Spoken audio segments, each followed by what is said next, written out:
c'est un fait universel. La nature humaine est la source de toutes les cultures du monde. Du village de Namping en Chine à la province de Santiago del Estero en Argentine, toute société possède une identité culturelle. Ce qu'on appelle culture, par opposition à nature, est précisément constitué par l'ensemble des productions humaines, des arts et des lettres aux coutumes spirituelles. Ces codes culturels sont intégrés et incorporés tout au long d'un processus de socialisation. Les rapports entre les hommes et les femmes ne sont donc pas naturellement définis, mais historiquement et socialement construits par des pratiques culturelles, bien souvent religieuses, amenant les individus à se conformer plus ou moins à des normes, incluant le rôle des genres. Mais aujourd'hui, par l'effet de la mondialisation, l'émergence d'une culture commune menace les diversités. Autrement dit, l'organisation sociale des sociétés humaines. Et c'est le cas notamment en Inde, où le poids de la religion et des traditions est tel que le pays est vu comme le 4e endroit le plus dangereux au monde pour la gente féminine. Une terre où la culture de l'homme engendre bien souvent la violence des femmes.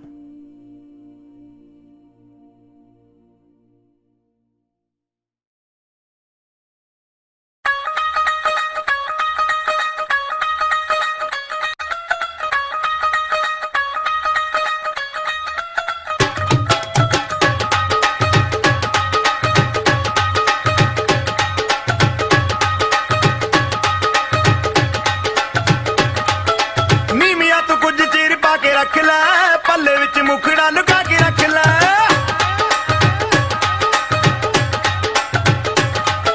ਨੀਮੀਆਂ ਤੋਂ ਕੁਝ ਚੀਰ ਪਾ ਕੇ ਰੱਖ ਲੈ ਪੱਲੇ ਵਿੱਚ ਮੁਖੜਾ ਲੁਕਾ ਕੇ ਰੱਖ ਲੈ ਐਵੇਂ ਕਰੀ ਨਾ ਕਿਸੇ ਦੇ ਨਾਲ ਪਿਆਰ ਮੁੰਡਿਆਂ ਤੋਂ ਬਚ ਕੇ ਰਹੀ ਵੀ ਤੂੰ ਹੁਣੇ ਹੁਣੇ ਹੋਈ ਮੁਟਿਆਰ ਮੁੰਡਿਆਂ ਤੋਂ ਬਚ ਕੇ ਰਹੀ ਵੀ ਤੂੰ ਹੁਣੇ ਹੁਣੇ Bienvenue en Inde, ou devrais-je préciser, République de l'Inde, deuxième pays le plus peuplé du monde avec plus d'1,3 milliard d'habitants. Cette ancienne colonie britannique est aujourd'hui, en tant que 3e leader économique d'Asie, derrière le Japon et la Chine, un acteur majeur de l'économie mondiale. Vous voyez cette beauté de marbre blanc? Il s'agit du Taj Mahal, 7e merveille du monde, une œuvre qui demanda pour l'époque pas moins de 22 ans de construction. À une centaine de kilomètres plus loin se trouve la capitale de l'Inde, New Delhi, où s'entremêlent tradition et modernité, et dont voici le Fort Rouge, sur la liste du prestigieux patrimoine mondial de l'UNESCO. Autour d'une culture riche et d'une histoire millénaire de plus de 5000 ans, l'Inde se distingue des autres pays par sa diversité des pratiques et des foi. Néanmoins, une seule ressort vraiment du lot, et il s'agit bien sûr de l'hindouisme, car pratiqué par plus de 80% de la population indienne.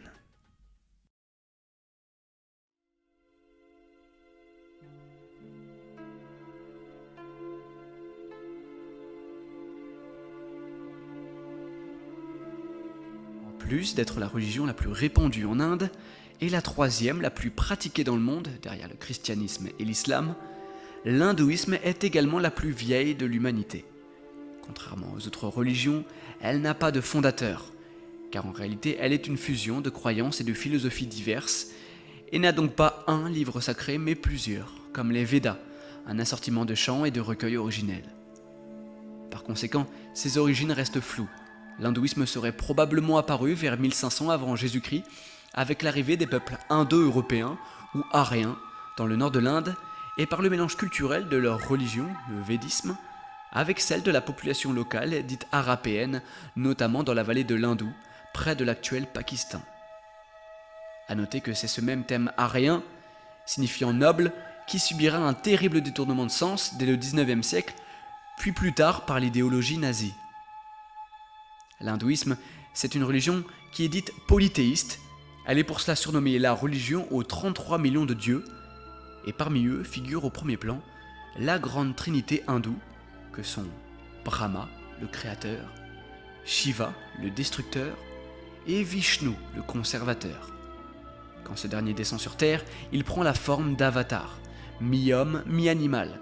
D'ailleurs, l'un d'eux est le fameux Bouddha, intégré lors de la montée en puissance du bouddhisme. Au-dessus d'eux régit une seule force, le Dharma, considéré comme la vérité éternelle qui règne sur l'univers. Les hindous croient également au karma, vu comme le principe universel de la cause et de l'effet, où la destinée d'un être vivant est conscient, serait déterminée par l'ensemble de ses actions passées, le tout soutenu par l'idée que l'être humain se réincarnerait dans un cycle sans fin, vie après vie. Il se pourrait alors que nos progrès sociaux, de nos origines à notre ère, soient les conséquences de ce phénomène cosmique. Malgré cela, en Inde, près de la moitié des croyants sont des femmes dont les droits et les conditions de vie varient beaucoup selon leur zone d'habitation ou leur caste. Ainsi, comme vous allez le voir, il n'y a point besoin de barreaux quand la coutume retient les voix.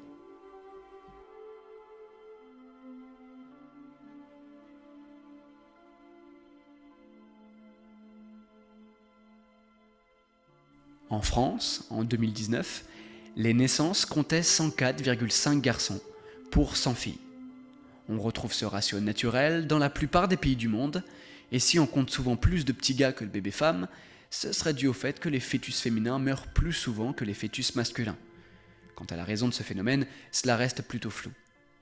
Mais en Inde, on compterait aujourd'hui 93 filles pour 100 garçons, et ce déséquilibre des naissances est très préoccupant dans le pays. Un déficit féminin de plus de 63 millions de filles, soit presque autant que la population française. Cependant, la raison cette fois est plutôt claire, l'infanticide féminin.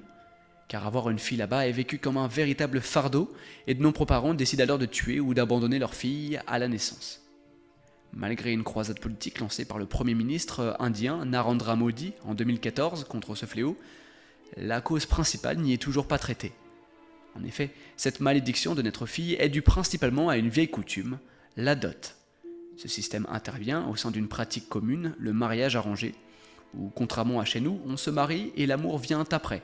C'est un peu comme un pari risqué, mais contrairement à l'union forcée, les prétendants ont malgré tout une liste de souhaits, comme l'attrait physique, le métier, la caste, etc.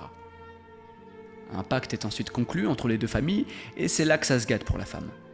La famille de l'épouse se doit de donner un apport de biens à celle du marié, et c'est un système bien ancré dans la culture qui concerne 99% des mariages en Inde. Pourtant interdite par la loi depuis 1961, plus de 8000 indiennes meurent chaque année à cause de la dot. Car si par malheur l'engagement n'est pas tenu ou si le paiement est jugé trop faible, la jeune femme peut très vite se retrouver piégée. Par voie de conséquence, une des catégories courantes de meurtre de dot consiste ni plus ni moins qu'à brûler vive la mariée. De nombreux faits divers concernent d'ailleurs ce conflit, comme le suicide d'une indienne de 23 ans, harcelée par sa belle famille au sujet de sa dot qu'elle ne pouvait pas régler. Il est fort possible que vous vous en souveniez tellement cette affaire avait fait grand bruit autour du globe. Le viol collectif d'une indienne dans un bus à New Delhi et son décès une semaine plus tard suite à ses blessures avait provoqué un raz-de-marée médiatique en Inde, où un viol serait commis toutes les 20 minutes.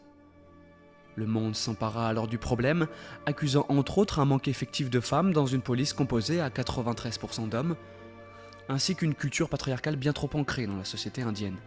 L'UNICEF rapportant que 57% des petits garçons et 53% des petites filles en Inde considèrent qu'un homme a le droit de battre sa femme. Mais, en réalité, est-ce bien meilleur chez nous pour accuser l'Inde de pays du viol et de la discrimination sexuelle ? N'est-ce pas une culture universelle, voire un fantasme inavouable pour certains vu le succès du film 365 DNI ? Au fond, c'est un fléau pour tout le monde qui est et restera gravé dans l'histoire de l'humanité. Et pas que. Le 22 mars 2013, soit un an après l'affaire du bus, le Parlement indien adopte une loi anti-viol condamnant tous les violeurs à au moins 20 ans de prison, ainsi que la prison à perpétuité ou la peine de mort en cas de décès de leur victime. 6 ans plus tard, les coupables de ce viol collectif seront donc pendus. Si en Inde, beaucoup de femmes sont considérées comme des fardeaux financiers ou des objets sexuels, la coutume y joue pour beaucoup. Comme vous avez pu le constater, le mariage là-bas est considéré comme sacré, à tel point qu'il en devient une prison sans issue. En 2015, l'Inde était le 2e pays au monde à célébrer des mariages d'enfants. Ainsi, dans certains États, plus de la moitié des filles sont mariées avant leurs 18 ans. Ces dernières, en plus de coûter cher à leur famille, allant parfois jusqu'à la moitié de leur capital, ne peuvent ni perpétuer leur nom, ni réaliser les rites familiaux religieux. Certains temples leur sont même interdits de leurs 10 ans à leurs 50 ans, soit la période où une femme a ses règles. Et vous devriez deviner facilement la raison, car comme dans la majorité des croyances, le sang des menstruations est considéré comme impur. Mais derrière ces violences culturelles résonne une passion commune et chargée d'histoire. Une culture si riche et si lointaine qu'il est compréhensible de vouloir regarder certaines mœurs à la gloire d'antan. Car si le temps est un fleuve aux multiples confluences, certaines ne peuvent dès lors se comparer aux nôtres tant elles se sont dispersées au fil des conflits et des progrès sociaux. Aujourd'hui, l'humanité est en pleine mutation, les genres se redécouvrent, les communautés règlent leurs comptes et des mouvements naissent au lointain et arrivent jusqu'à chez nous. Et c'est le cas notamment du fanion féminin MeToo ou à plus grande échelle du féminisme.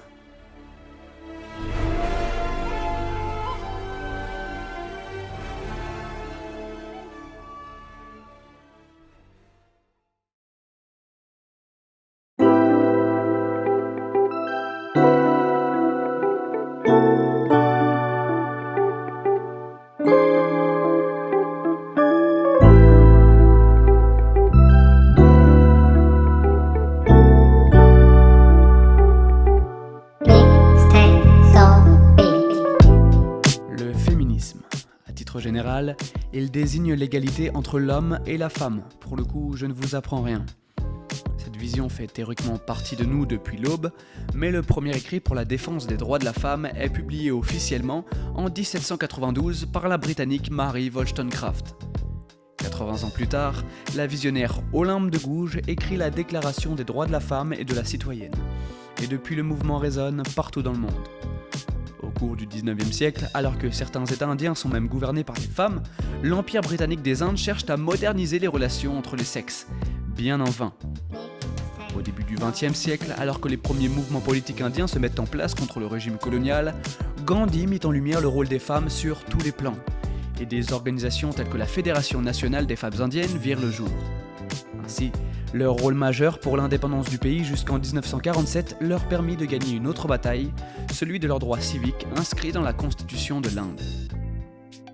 Si la première des premières ministres en France n'arriva qu'en 1991, celle de l'Inde fut choisie en 1966, soit 25 ans auparavant.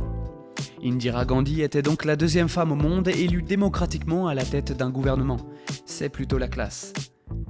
Jusqu'à aujourd'hui, des millions de femmes comme elle se battent chaque jour et sont de plus en plus à s'engager contre une société conservatrice où les hommes sont les responsables et les chefs de famille.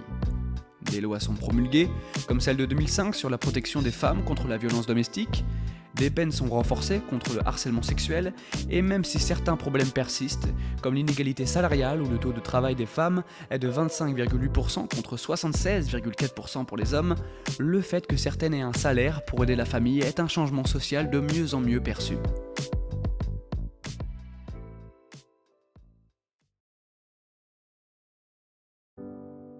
Tiraillée entre l'ancestral et la modernité, les lois juridiques et les préceptes religieux, l'Inde est aujourd'hui une société en mouvement. Son contraste économique et social n'est pas un cliché. Alors qu'un des piliers majeurs des traditions hindoues affirme qu'une femme n'est pas faite pour être libre, sa voix résonne malgré tout de plus en plus en politique.